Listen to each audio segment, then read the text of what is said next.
Did you know that 69% of Americans have less than $1,000 in their savings account, and nearly half of them have zero savings at all?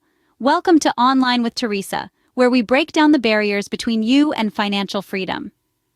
Those statistics may sound shocking to some of you, but it's the harsh reality of savings in America.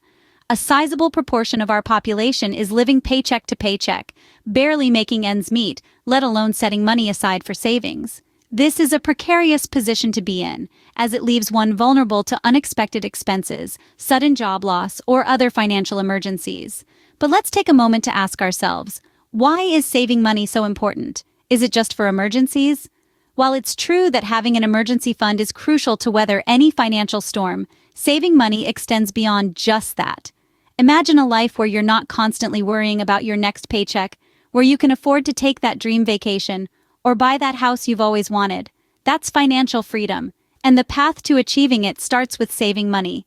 But here's the good news. It's never too late to start saving.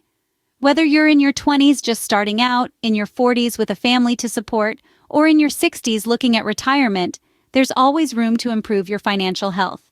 And it doesn't require winning the lottery or inheriting a fortune.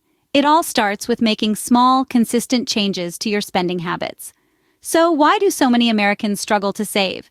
It's often due to a lack of financial education and discipline. Many of us were never taught how to manage our money effectively, how to budget, or how to invest for the future. We're left to figure it out on our own, often learning through trial and error. But fear not, because today we're going to share some money-saving tips that even master savers swear by. These strategies will not only help you build your savings, but also set you on the path to financial freedom. So let's dive in, shall we? The basics. Tip number 1, start budgeting. It sounds simple, but it's the foundation of all your saving efforts. Now, let's dive right into it. Budgeting.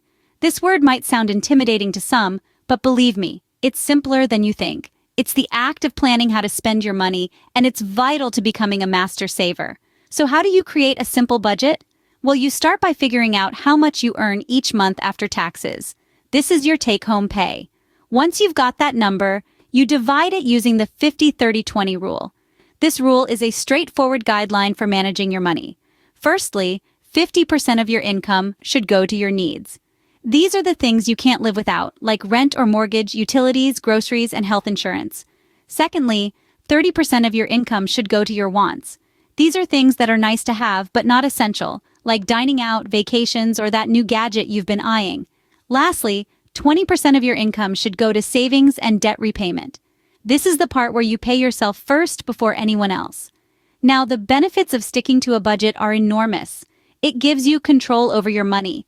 Instead of wondering where your money went at the end of the month, you'll know exactly how much you spent and where you spent it. It also helps you to avoid overspending and to keep your financial goals on track.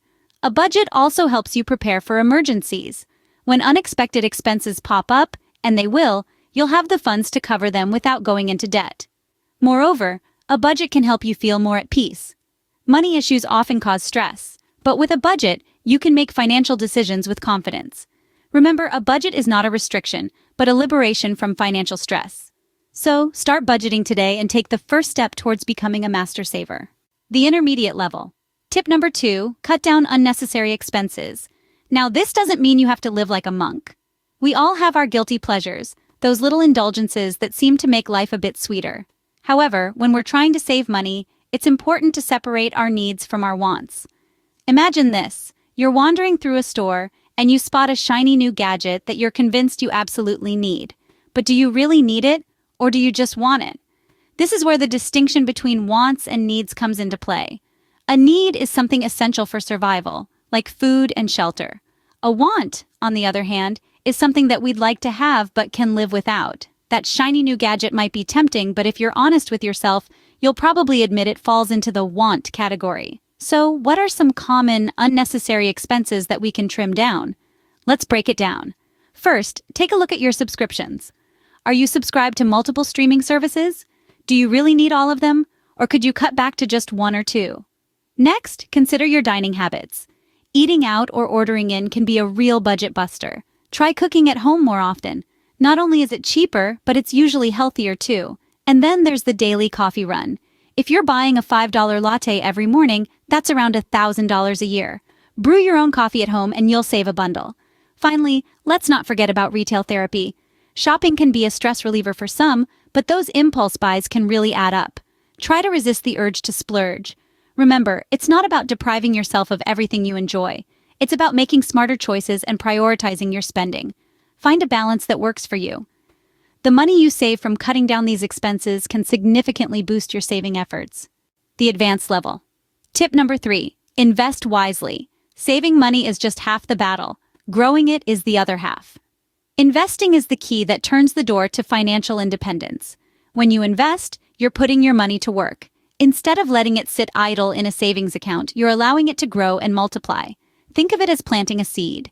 You water it, nourish it, and with time, it sprouts into a tree bearing fruits. That's what your money does when you invest. The first thing to understand about investing is the concept of compound interest.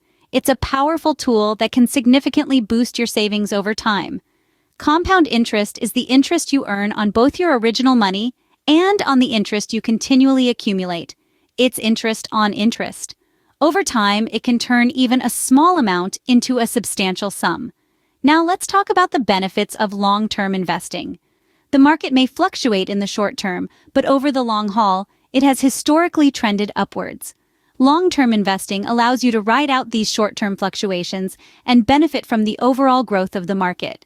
Moreover, long-term investing also provides the benefit of reduced tax rates on long-term capital gains. This is another way in which your money can grow more efficiently. Lastly, I want to emphasize that investing is not a get-rich-quick scheme. It requires patience, discipline, and a well-diversified portfolio. It's about understanding the risks, making informed decisions, and sticking to your plan no matter what the market conditions are. Remember, the goal of investing is not just to save money, but to grow it, to let it multiply so that you're not just meeting your financial goals, but surpassing them. Investing is a journey, and like all journeys, it starts with a single step. So don't just save your money, make it work for you. And there you have it, 3 money-saving tips that can help you achieve financial freedom. We've traversed the world of savings together, from the basics to the advanced level, and it's time to recap and reflect. Remember, it's not about the amount you save, but the habit of saving that matters. It's the small, consistent efforts that build up over time, leading you to a more secure financial future. Our first tip, understanding the shocking reality of savings, is perhaps the most crucial. We discussed how saving money is not just about stashing away every penny, but about making smart decisions that will benefit you in the long run. It's about understanding how your money can work for you, rather than you working for your money. The second tip delved into the basics of saving. We explored how setting realistic savings goals, budgeting, and cutting down on unnecessary expenses can significantly help you save more. It's about being aware of where your money is going and making conscious decisions to direct it towards your savings. And finally, the third tip took us to the advanced level of saving.